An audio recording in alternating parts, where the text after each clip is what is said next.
السلام عليكم ورحمة الله وبركاته. وقارن مقعيق وهذا محمد إيدان وكم مقعدير هذا لمعناها عندها أنا أساسها يسكت بريدها أورك تي بي تي أورك أبلارك نافذك تفبلين جارليس لنا ساقابية تي بي تي ما أنت تاريخ هاي أفريت طبعاً بشيء أفراد لبكون يلا بيلا باتن مالين خميسة وحنكسبنا هاي حافظ عقوبة مقالة هرقيسة قارهان قوية أمال إبراهيم عبد الله oo ah inay yaro araga naafaka ah isla markaana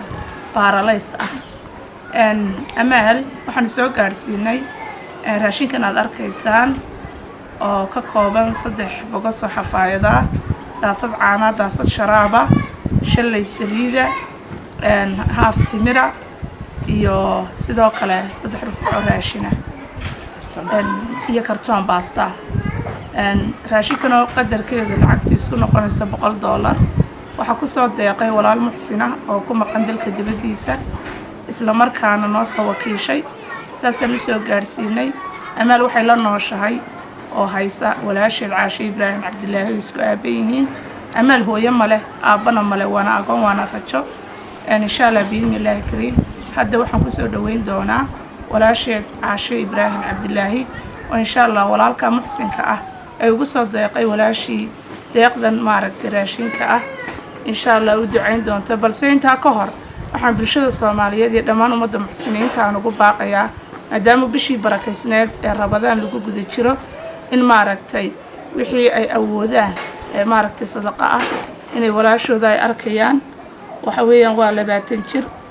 xidhan xafaayada lambar 5 loo xirayo waa dareemi kartaan marxaladda ku sugan tahay way indhalaadahay waana baaralays aad arkaysaan insha Allah cidii maaragtay awoodaysa kale telefoon lambarka walaasheed baan ugu soo qori doonaa afkeedana ka sheegi doonto inay ugu soo hagaajisaan insha Allah aadna waa idin salaamaya ku soo dhawo way Caashe waan ku dhawahay waana u ducaynaynaa inanka islaameed ee ugu soo deeqay Amal Ibraahim inta ilaahay miisaanka xasanaadka ha ugu daro insha Allah bismillaahi kariim jannatul firdawsna waan ugu ducaynaynaa nabiga jaarkiisa inuu noqdo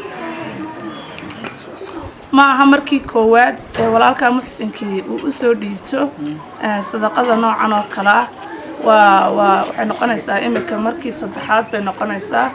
insha Allah biidnillaahi kariim markasta cid kasta oo noo soo wakiilata anagu haddaanu nahay ururka TBG sidaan aanu soo gaarsiinay waxa weeyaan asaasihii isku dabridii ururka